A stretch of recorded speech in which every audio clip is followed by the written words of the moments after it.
Cartas mediúnicas podem ser falsificadas? E vocês viram a matéria ontem lá no Fantástico sobre o médium Fernando Bem? Vamos falar um pouquinho sobre isso.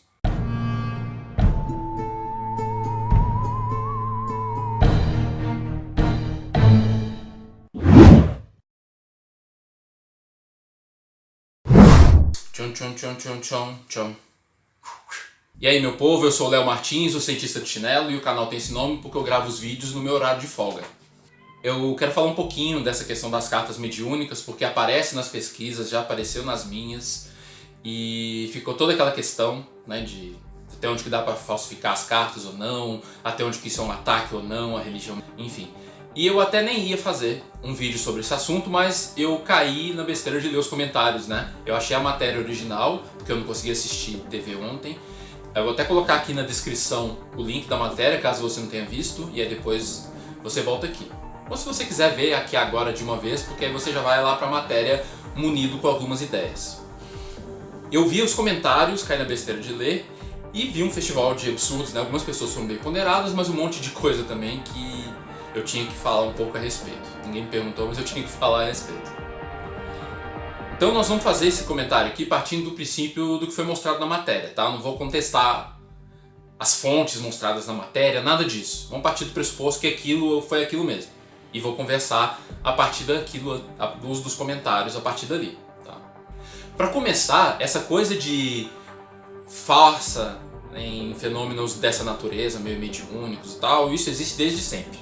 Isso inclusive existe desde antes do espiritismo, tá? A alegação de contatos com os mortos e de acesso a informações especiais vindas do outro mundo, isso aí existe desde que o mundo é mundo. E tem uma série de registros, diretos ou indiretos, de recursos alternativos, criativos, vamos chamar assim, para simular fenômenos paranormais. Isso já desde o xamanismo, Lévi-Strauss, o famoso antropólogo francês, tem registros bem interessantes nesse sentido, de materializações forjadas, tem um monte de coisa, isso desde sempre teve. Inclusive, aquilo que o Fernando Bem faria, segundo a matéria do Fantástico, já existe desde sempre, desde muito antes das redes sociais. Só que antigamente o pessoal usava olheiros. Olheiro, igual tem no futebol, olheiro, né? O cara que fica lá vendo o joguinho de várzea pra ver se pega algum talento ali e tal, descobre alguém interessante. É uma estratégia muito comum em uma série de grupos religiosos, enfim, inclusive alguns grupos que eu investiguei na minha pesquisa de doutorado usaram isso. E qual é a estratégia? Eles botam algumas pessoas para ficar lá andando, lá fora, sabe? Junto das pessoas que estão esperando e vão coletando informações. Houve uma conversa aqui, outra conversa ali, as pessoas vão falando, eu vim aqui por causa do meu filho, eu vim aqui porque eu tô com uma tal doença.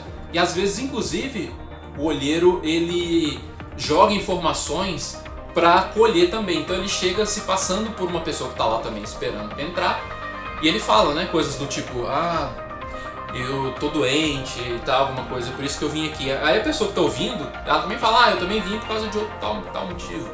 E aí passa informação lá pro sujeito lá dentro, pro paranormal, pro médium, seja lá quem for. Então isso sempre existiu, inclusive médiums famosos, paranormais famosos. Quando eu tô falando a palavra médium aqui, eu não tô nem pensando especificamente ou apenas em médiums espíritas, não. Tô falando até no sentido da língua inglesa da palavra, né? Que aí é paranormal em geral, o famoso psychic, né? E tem até exemplos bem famosos, como por exemplo o Peter Popov. Eu vou tentar deixar aqui na descrição algum link sobre ele, que ele usava um ponto eletrônico e a esposa dele passava para ele informações sobre o pessoal que estava lá fora, desse jeito que eu estou explicando. Era coletado lá fora e passava para ele. Inclusive aquele filme muito massa, eu já indiquei uma vez, vou indicar de novo, Red Lights, Poder Paranormal, que ficou em português, Poderes Paranormais, uma coisa assim. É um filme com o Robert De Niro, com a Sigourney Weaver, um elenco bem legal. Com aquela Olsen lá, que não é da Gêmeos, a outra Olsen, acho que é Elizabeth Olsen, né, tá achando? Com ela também. É bem legal, eles mostram também isso acontecendo. É bem ilustrativo, bem pedagógico até. Eu vi alguns comentários dizendo que a Globo tá atacando aquela pessoa, né, o bem, ou então atacando a religião, né, o espiritismo, Globo lixo, sabe essas coisas? E isso é um argumento muito problemático, porque independente da Globo ser Globo lixo ou não, isso não quer dizer que aquilo que ela disse é mentira, sabe? Sabe aquela ideia de que o diabo usa as escrituras quando lhe convém? Quando você admite que o diabo usa as escrituras quando lhe convém, você está dizendo que mesmo alguém mal intencionado pode dizer uma verdade, pelo motivo que for. É por isso que esse argumento ele não serve quando você ataca a Globo por estar fazendo a matéria, Globo lixo, essas coisas. Porque ela pode estar dizendo a verdade, mesmo assim, independente de ter ou não algum eventual interesse. Esse argumento ele é tão errado que ele é errado em qualquer assunto que a gente aplicar a ele. Qualquer um. Isso é conhecido como falácia ad hominem, que é esse tipo de argumento geral que é quando você tenta desbancar o que uma pessoa está dizendo, você tenta refutar o que uma pessoa está dizendo, atacando a pessoa, em vez de atacar o argumento. E é um argumento falho, é uma falácia, porque mesmo que a pessoa tenha motivos para mentir, alguma coisa assim, ou ela vá se aproveitar do que ela está dizendo, isso não significa necessariamente que o que ela está dizendo é mentira.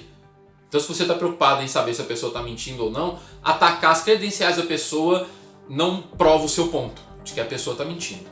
Então é um tipo de argumento que a gente deve evitar. Eu até já falei em outras ocasiões que, para mim, falácias lógicas tinham que ser ensinadas na escola.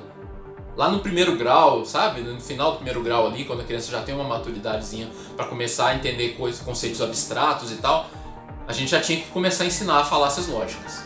Uma outra coisa que eu vi nos comentários e que vale a pena falar é um fenômeno que eu já até descrevi aqui no canal, que é a famosa dissonância cognitiva.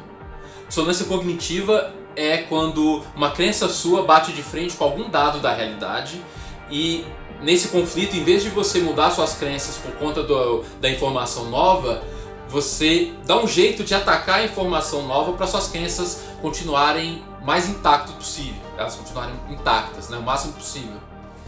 E esse é um processo humano básico, todo mundo faz isso. Quanto mais consciência a gente tem disso, menor a chance disso acontecer, mas é uma tendência natural porque isso caracteriza um viés cognitivo que a gente tem, um negócio que já vem, sabe, no cérebro já. Porque as nossas crenças elas têm um papel muito profundo pra gente, né? Atacar nossas crenças é atacar a gente mesmo. Então a gente acaba que inconscientemente defende as nossas crenças e aí até faz umas gambiarras nesse sentido, né? De atacar quem está dando a informação, relativizar, falar não é bem assim, ou então jogar para o campo da fé, não, isso é um mistério, não pode ser explicado, sabe? Então o que você puder fazer de gambiarra para manter a sua crença intacta, você vai fazer. E isso é muito perigoso porque você percebe o risco quando eu falo assim de forma teórica e abstrata, né? O risco é você continuar acreditando em uma coisa que é mentira. Não estou nem falando especificamente desse caso, desse médium Montante Fantástico, eu estou falando agora no sentido mais amplo. Isso vai valer para várias áreas da vida. Tem pessoas que são traídas pelo parceiro ou pelo parceiro numa relação amorosa e através da dissonância cognitiva dão um jeito de relativizar para manter o casamento, sabe? Política, né? Você vota no político X e quando o político X faz 1 milhão de besteiras, você continua achando malabarismos intelectuais para dar um jeito de justificar, né? O fato da coisa não tá dando certo. Então isso é humano. Só que isso não é desculpa para a gente manter isso. O fato de você passar a partir de agora a ter consciência de que o fenômeno da dissonância cognitiva existe, isso te dá instrumentos para repensar, para saber que a sua mente ela é corrupta mesmo, que ela tem a tendência a se enganar e a se agarrar ao erro, a fazer gambiarras intelectuais. Então fique esperto nesse ponto também.